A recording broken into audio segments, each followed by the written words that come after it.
चलिए स्टार्ट करते हैं हमारे आज के सेशन को। आज हम बात करने वाले हैं difference between soil fertility and soil productivity. तो सॉइल फर्टिलिटी का सीधा सा मतलब ये है कि ज़मीन की एक क्षमता जिससे प्लांट्स को अवेलेबल फॉर्म में न्यूट्रिएंट्स प्रोवाइड कर सके। तो जिस ज़मीन में अवेलेबल फॉर्म्स ऑफ न्यूट्रिएंट्स ज़्यादा होंगे वो ज़मीन उतनी ही फर्टाइल ज़मीन होगी।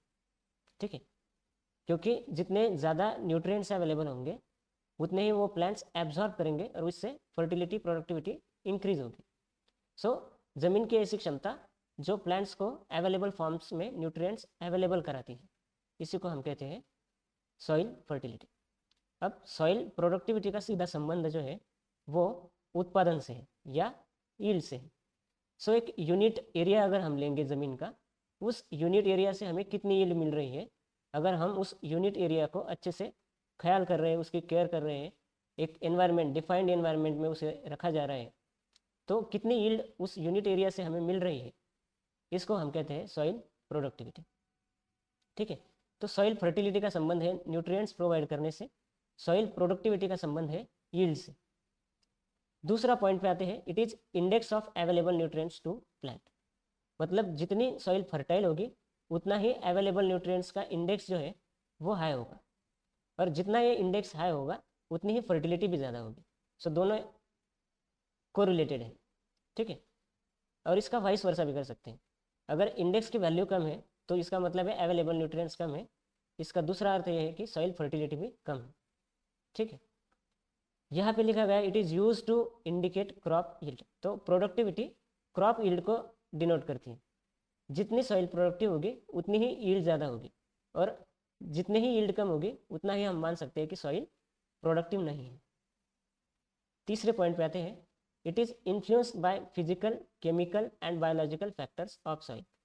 तो फिजिकल, केमिकल एंड बायोलॉजिकल जो भी प्रॉपर्टीज है सॉइल की, उसके ऊपर डिपेंड होता है कि सॉइल फर्टाइल होगी या नहीं होगी। अब ये फैक्टर्स कौन से हैं ये आपको पता है, नहीं तो इसके ऊपर एक डेडिकेटेड वीडियो मैं बना दूंगा। सॉइल प्रोडक्टिविटी में लिखा गया depends on fertility and location. So productivity totally depend होती है कि सॉइल फर्टिलिटी पे। ऐसा क्यों? क्योंकि अगर ज़मीन में अवेलेबल फॉर्म्स ऑफ न्यूट्रिएंट्स ज़्यादा होंगे तभी वो ज़मीन प्रोडक्टिव हो सकती है। होगी ही, इसकी गारंटी नहीं है। अब क्यों नहीं होगी वो अगले पॉइंट में हम देखेंगे। दूसरा, लोकेशन के ऊपर भी डिपेंड करता है कि सॉइल प्रोडक्टिव होगी या नहीं होगी। ठीक है, चौथे पॉइंट पे आते हैं, all fertile soils are not productive. अब ऐसा क्यों लिखा गया है इसको पहले समझ लेते हैं एक उदाहरण के तौर पर। जैसे फर्टाइल सॉइल्स में न्यूट्रिएंट्स तो बहुत सारे होते हैं अवेलेबल फॉर्म में, तो उसी तरीके का एग्जांपल हम लेते हैं कि ऐसे फ्रूट्स है, वेजिटेबल्स है, चिकन है या अंडे हैं, उसमें अवेलेबल फॉर्म्स ऑफ न्यूट्रिएंट्स काफ़ी ज़्यादा है हमारे लिए। उसमें प्रोटीन होते हैं, विटामिन्स होते हैं, एंटीऑक्सीडेंट्स होते हैं, तो सभी चीज़ें जो हमें चाहिए वो हमें मिलेगी उस फूड से। ठीक है, पर क्या हम प्रोडक्टिव होंगे दूसरे दिन? तो इसका उत्तर है हो सकते हैं, अगर कोई एक्सटर्नल फैक्टर बीच में नहीं आता है तो।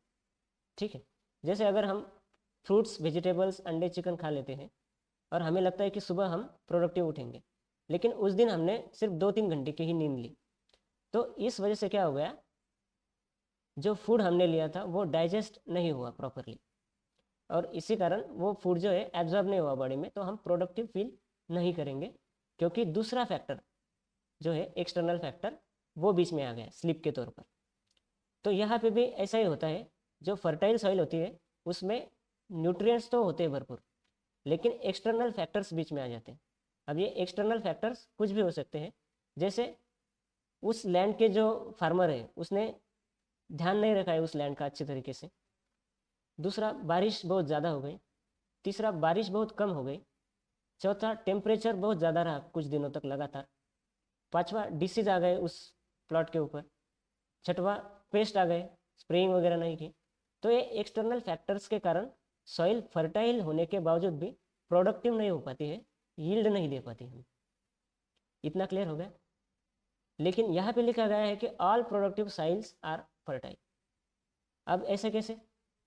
प्रोडक्टिव होने के लिए फर्टिलिटी ज़्यादा होनी ज़रूरी है, क्योंकि अवेलेबल अगर न्यूट्रिएंट्स ज़्यादा होंगे तो वो प्लांट्स एब्जॉर्ब करेंगे, और प्लांट्स एब्जॉर्ब करेंगे प्लांट न्यूट्रिएंट, तो वो ग्रो करेंगे, फल अच्छे से आएंगे, यील्ड ज़्यादा होगी। अगर उन्हें अच्छे तरीके से हम देखभाल करें, उसकी केयर करें, एक डिफाइंड एनवायरनमेंट में उसे रखें, तो इस वजह से प्रोडक्टिव सॉइल जो होते हैं वो सभी जो है वो फर्टाइल ही होती है।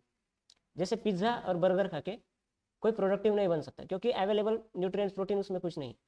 आपको अगर लगता है तो आप ट्राई कीजिए, पिज़्ज़ा बर्गर 2-4 खा लीजिए, उसके ऊपर कोक, स्प्राइट, स्टिंग पी लीजिए, और दूसरे दिन देखिए क्या आप प्रोडक्टिव हो पाते हैं या नहीं हो पाते। आप नहीं हो सकते, ठीक है, क्योंकि उसमें न्यूट्रिएंट्स की मात्रा नहीं है ज़्यादा। तो अगर हम फल सब्जियां खाएंगे तो प्रोडक्टिव हम होंगे, अगर एक्सटर्नल फैक्टर्स बीच में नहीं आता है तो इस वजह से प्रोडक्टिव सॉइल जो है वो फर्टाइल होंगी ही होंगी, क्योंकि उनको न्यूट्रिएंट्स अच्छे से मिलेंगे, उस प्लॉट की अच्छे से वो देखभाल करेंगे फार्मर्स, तो प्रोडक्टिव सॉइल जो है वो फर्टाइल सॉइल होती ही होती है, ठीक है। All productive soils are fertile, तो इसी वजह से कहा गया। 5वां पॉइंट लिखा गया, it is an inherent property of soil, मतलब जनरेशन से वो प्रॉपर्टी जो है वो वही है, चेंज नहीं होती, तो इनहेरेंट प्रॉपर्टी है। Soil productivity is not a inherent property of soil. अब सॉइल प्रोडक्टिविटी क्यों नहीं है? क्योंकि इसका संबंध जो है वो यील्ड से है, और यील्ड मैनिपुलेट की जा सकती है, ठीक है। कोई एक्सटर्नल फैक्टर्स बीच में नहीं आता है तो यील्ड ज़्यादा होगी, है ना। अगर कोई एक्सटर्नल फैक्टर्स बीच में आ जाता है तो यील्ड कम हो जाएगी। पेस्ट डिसीज अगर आ जाता है तो यील्ड कम हो जाएगी। अगर हम इनपुट ज़्यादा देते हैं, फर्टिलाइजर्स अच्छे से यूज़ करते हैं, पेस्टिसाइड्स यूज़ करते हैं, तो इस वजह से हमारी यील्ड इंक्रीज हो जाएगी, तो प्रोडक्टिविटी भी इंक्रीज हो जाएगी। सो प्रोडक्टिविटी को इंक्रीज डिक्रीज किया जा सकता है, मैनिपुलेट किया जा सकता है, इसी वजह से it is not an inherent property of soil. तो यहाँ पे हम वीडियो को करते हैं एंड।